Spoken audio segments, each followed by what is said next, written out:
صباح الخير. النهارده هنعمل مع بعض الحلبة المعقودة او المفتقة زي ما ناس كتير بتقول عليها. وطبعا النهارده شلت منها المغات عشان اخواتنا العرب في ناس كتير قوي متعرفش هو ايه المغات، فالمصريين كلهم يعرفوا ان المغات ده مشروب عندنا مشهور جدا. فالنهارده الوصفة هتبقى سهلة وبسيطة جدا، وعايزاكم تتابعوا الفيديو للاخر عشان تعرفوا ازاي نعمل الحلبة المعقودة.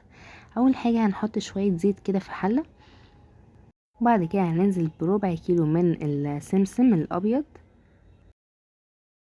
نبدأ بقى كده نديله تقليبة كويسة جدا مع الزيت.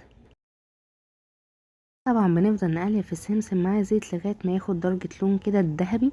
مش عايزينه يغمق مننا عشان طعمه ما يمررش.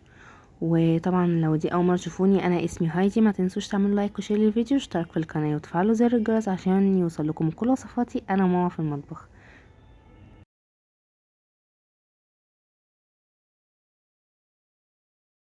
طبعا فيديو الحلبة كان عاجبكم جدا علشان هي فعلا حاجة حلوة جدا للناس اللي عندها انيميا، ومفيدة قوي قوي بصراحة يعني، وطعمها بيبقى خطير جدا بالطريقة دي.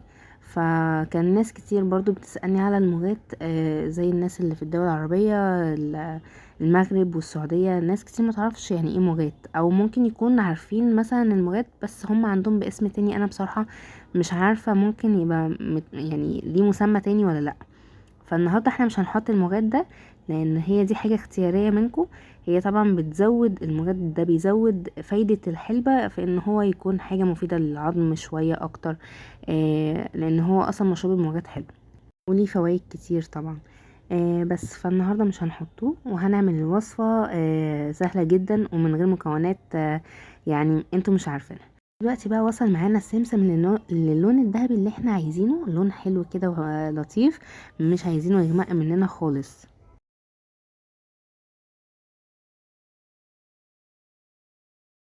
هنحتاج بقى شوية سوداني. بصوا الكميات يعني مش لازم تمشوا عليها قوي، يعني احنا ممكن نحط ربع، نحط تمن، نحط نص، على حسب طبعا كمية العسل.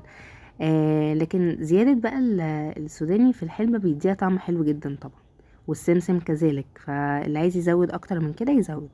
انا حطيت ربع من السوداني وربع من السمسم.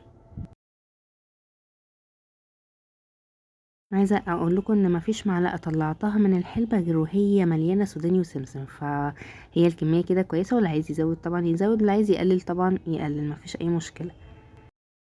طبعا الفيديو شرح نفسه قوي. احنا بنقلب دلوقتي السوداني مع السمسم لغايه برضو ما السوداني كده ياخد لون بسيط، وبعد كده هنبدا ان احنا ننزل بالعسل بتاعنا. اتكلمت قبل كده عن مشروع الحلبة ان هو مشروع مربح جدا، طبعا للناس في الشتاء اللي عندها بيج مثلا على الفيسبوك وبتعمل حاجات وبتبيعها. فالحلبة هيبقى مشروع مناسب جدا ليكي، لان فعلا تكلفتها ما بتبقاش عالية بمقدار سعرها انك انتي هتبيعها جاهزة. فالربح بتاعها تقريبا بيبقى 100%. ففعلا دي فكرة مشروع حلوة جدا. ممكن نجرب الفكرة دي بما اننا قاعدين في البيت مش لاقيين حاجة نعملها. ممكن نفتح بيج على الفيسبوك ونبدأ ان احنا نبيع الحلبة دي لناس كتير مثلا. وكمان ممكن نوزع في السوبر ماركت وكده، دي بتبقى حاجة جميلة جدا. دلوقتي احنا حطينا كيلو من العسل على الكمية اللي انا قلتلكوا عليها بتاعة السمسم والسوداني. حطينا العسل بتاعنا وهنبدأ ان احنا نقلب كويس جدا المكونات كلها مع بعض. طبعا انا بحط عسل سايب، ما بنحطش العسل اللي هو المعلب، لان العسل المعلب بيبقى سعره عالي جدا عن العسل السايب. دلوقتي احنا مستمرين في التقليب، العسل مع السمسم والسوداني بقى كويس جدا، وبعد كده هنبدأ ان احنا نحط الحلبة. الحلبة دي بقى اختياري، لو انتوا بتحبوا طعم الحلبة يبقى قوي ممكن نزود الحلبة شوية، لكن انا بفضل ان احنا نحط معلقتين صغيرين او بمقدار معلقة كبيرة من الحلبة. طبعا بقى في ناس بتحب طعم الحلبة يبقى قوي نحط اكتر، في ناس ما بتحبش طعم الحلبة فنحط معلقة واحدة كفاية جدا.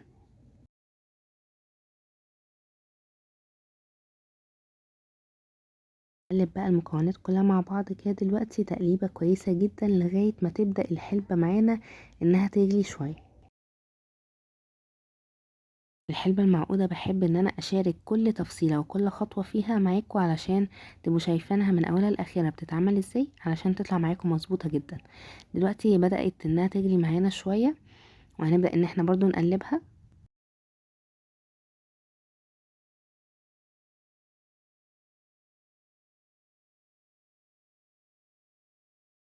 طبعا بقى في تركية حلوة جدا هنحطها عشان ما تسكرش مننا.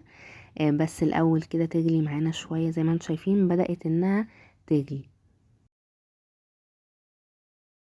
اهم حاجة ما تنسوش اللايك والشير للفيديو طبعا.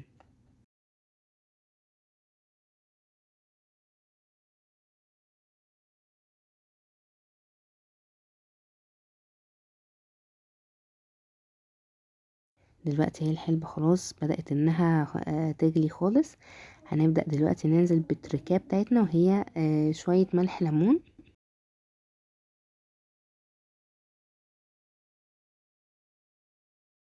ملح ليمون يعني زي ربع معلقة كده صغنططة خالص نحطها، بس دي بتخلي الحلبة المعقودة ما تبقاش مسكرة كده.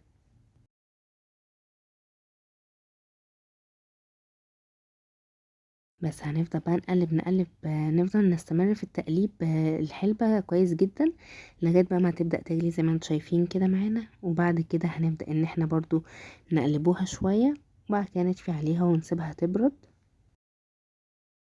طبعا بعد ما بتبرد بقى بتلاقوا ان السمسم والسوداني طلعوا على الوش، والعسل بيبقى تحت كده زي ما انتم شايفين. حاجة كده جامدة جدا بصراحة، كان طعمها خطير.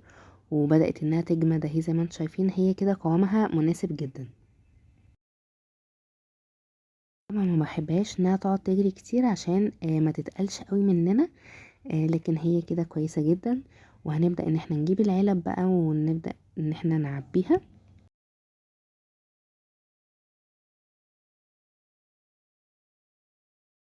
وده دلوقتي بعد ما احنا عبينا العلب بتاعتنا.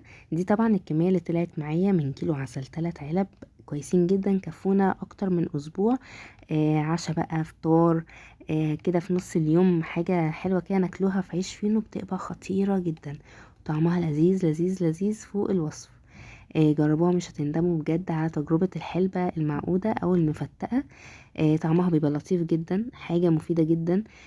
طبعا الناس اللي عندها الانيميا فدي حاجة بتبقى مفيدة قوي قوي ليهم، لان العسل الاسود بيبقى طبعا مفيد. فتخيلوا بقى شوية السمسم مع السوداني مع العسل الاسود لما بيتعاملوا مع بعض بيبقى طعمها حلو جدا وبتبقى مفيدة. فما تنسوش بقى تجربوا الوصفات، قولوا لي رأيكم في التعليقات، واشوفكم في فيديوهات جديدة ان شاء الله. باي باي.